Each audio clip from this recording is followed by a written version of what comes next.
Hello everyone, I hope you're doing alright. Today I have for you Carnage Marauder gameplay. Now Carnage is a spec that I have actively dogged on for a very long time. I think it's a garbage spec, it's not in a very good spot. However, I personally enjoy playing it. There is some fun to be had here. So I chose this footage, which I recorded from about a month ago when I was making all the guides, to prove to you that if you are a casual player, the meta doesn't really matter, right? If you're in Regs War Zones, or if you're doing like hard mode raiding or story mode content, play the spec that you think looks the coolest. I really think that is way more important to enjoy the spec that you're playing than it is to be pumping more numbers than everyone else's. Especially in casual content, it doesn't really matter. However, the majority of this video is going to be focused on why the current meta is bad for endgame players. Now, this video is not scripted necessarily. It's just more of a open conversation because I want to be straightforward and honest, and I don't want to feel like I'm sitting up here with my bullet listed notes of everything I want to get covered. But I just want to have an open and honest conversation about what's currently going wrong with people who want to play in the end game.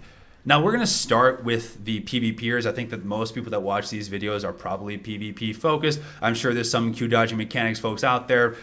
However, for those of you that are getting into like ranked PvP, you know that there's an issue with the current meta.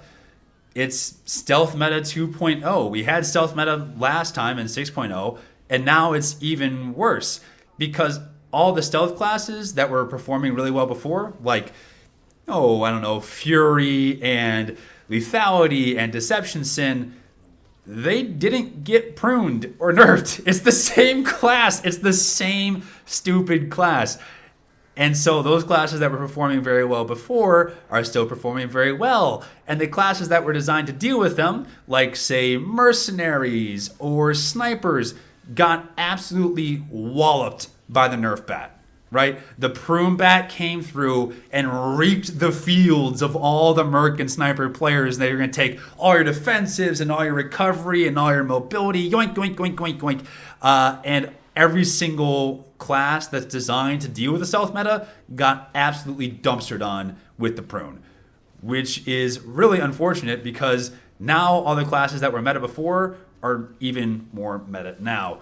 Which is, kind of frustrating for the rest of us. Now, that's just on the DPS front. If you're a tank, we kind of had a similar situation before where Jug was the dominant class in 6.0. 7.0, it's Shield Tech. It's just the best one out there. Like, I'm sure there's going to be some Darkness stands in my comments saying, no, actually, Darkness is actually pretty good. I have so much fun playing Darkness all the time. Yeah, I'm sure Darkness is fine, but Shield is way outperforming pretty much everything else in every single form of ranked PvP right now, which is kind of sad. And if you're playing Jug, you're kind of throwing. Healers have a similar situation with operatives just funneling healing at all times compared to its peers, to the point where it's not even close or fair to compare them because they just live in a different stratosphere of output. Mercs are like a distant second because they have, defensive cooldowns, which is pretty nice. But if you're a Sork player, why would you ever bring Sork heals to ranked PvP when you could play Merc or Op? Like, I'll wait. Tell me. I'm going to tell you that you're wrong because you shouldn't. You should definitely bring Op heals or Merc heals to ranked PvP because they just absolutely pump. And frankly, you should just bring an operative, like get good, play operative. And so for the support classes, when you already only have 3 choices for your classes to play, 2 of them are bad. That's not much of a choice. and of course, you can bring these other classes, but you're going to be severely outperformed by everyone else who chooses to play the meta, right? You, as a Sork healer, are going to go in and bring your entire team to a disadvantage because you didn't want to play operative and the other team brought operative. And that might be the deciding factor of whether you win or lose. And that's the same with DPS. If you go in and you queue 4 DPS and you're going to bring Rage, good luck. You're throwing on your entire team. Good luck.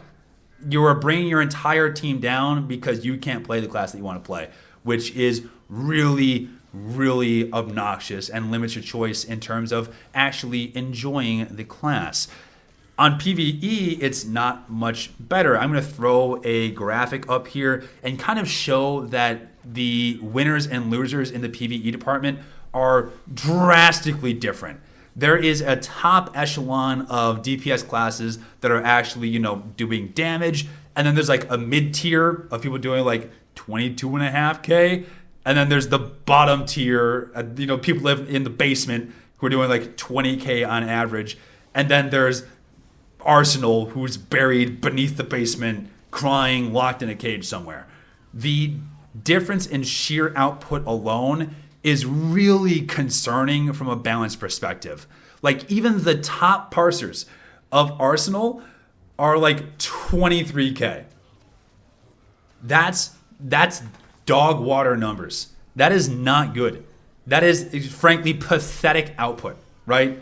And so why would anyone ever bring that class to NIM? Well, you don't. Why would anyone bring any class that's performing way down in the basement? You don't. It's just straight up not good. Mercenary, out the door. Marksman and Engie, out the door. Sorks, you are a drain on your team, out the door. If you're at range right now, you basically only have to bring Virulence.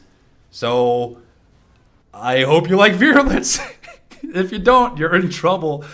And even if you're looking at melee, there are definite winners and losers. And instead of going through and examining like what the output is, we can even just take a look at two classes that are performing relatively similarly. If this might be outdated by now, if my memory is correct, single target damage, Watchman, and Concealment are relatively the same in terms of output, right? So if you're making your DPS checks, great, fantastic, have a fun time. But DPS isn't everything, so let's take a look at the utility. And I want you to tell me how this is balanced, right? Concealment brings to the team a raid buff of 10% crit chance for 10 seconds. That is the entirety of the list that Concealment brings. You bring literally nothing else. You have no AOE/DR. You have no defensive cooldowns. You are a ticking time bomb. You are going to be there until you die, and you will die because the game is putting out a rather large amount of straight up damage, and you have no defenses to deal with it. You literally just die as Concealment. So that's what you bring to the table, a res, but not your res actually anymore. You're bringing someone else's red to use on use. Isn't that nice? Isn't that wonderful? And then compare that to like, I don't know, Watchman or Annihilation, which brings a flat 10% extra damage raid buff, so just a better raid buff than what Ops brings. You have 30% AOE/DR, which is fantastic. You have great defensive cooldowns. For example, you just cloak out, take 50% less damage, great. You pop a DCD and take 99% less damage, pretty fantastic. And on top of that, you're going to do like 8K effective healing. And if your team is really taking damage, you can do like 10K effective healing. It's kind of ridiculous. You're like half a healer just by showing up on Annihilation or Watchman. And that's all to say that if you're not bringing Annihilation and you're bringing Concealment instead, you are throwing on your team. You're asking your team to pick up the slack that you left behind. And that's not that great, especially in an expansion that already has rather demanding DPS checks. You also have to bring the spec that's going to bring the utility to the table.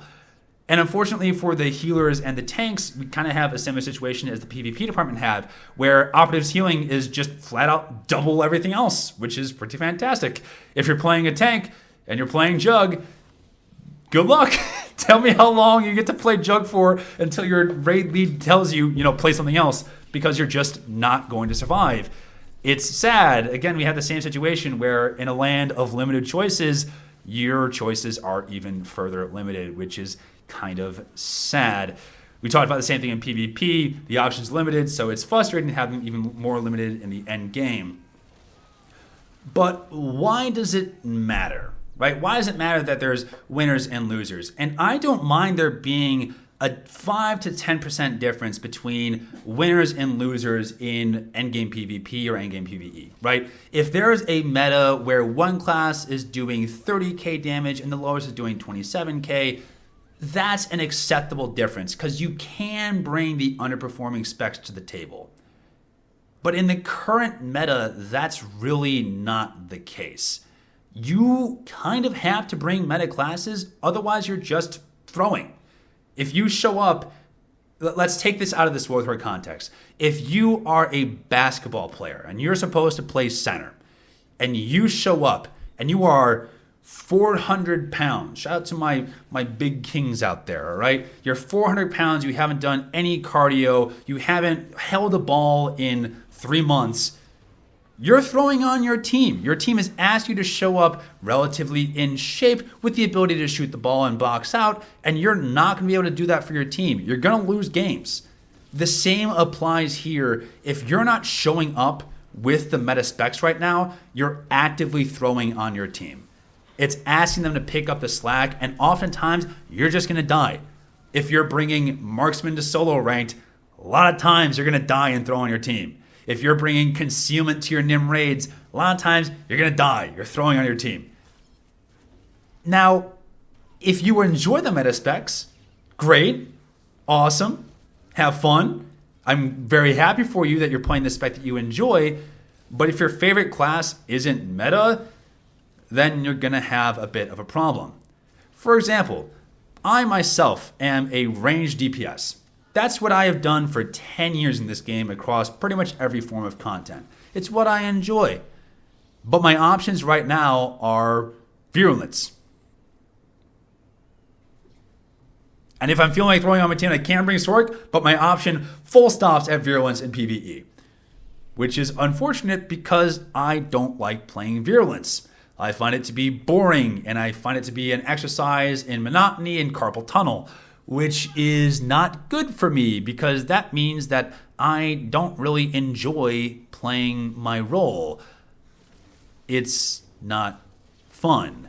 And at the end of the day, video games are all about having fun, and if you're not enjoying the class that you have to play because you have to play it in order to clear content and not throw on your team, why bother playing at all?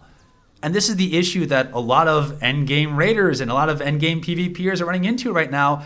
Their spec isn't meta. It's not viable enough to even bother bringing, and they're not having fun playing the meta specs, and so they're quitting, which is sad. I want this game to do well. Like, I'm not a doom and gloomer that says, oh, SWTOR is not a good game, I want it to fail. I'm not. I've loved this game for 10 years. I think it's solid foundationally. I think it's a very enjoyable game. But if I'm not having fun playing the classes that are meta, why would I bother sticking around? And for a lot of people, the answer is, I don't stick around. I leave. A lot of raid teams have fallen apart because people don't want to play the meta specs that they have to play to clear the content without throwing on their team. A lot of PvPers have left the game because, frankly, it's not enjoyable to play stealth meta over and over and over again. They don't want to play stealth. They want to play their favorite classes. But you can't because the difference between the winners and the losers is so terribly drastic.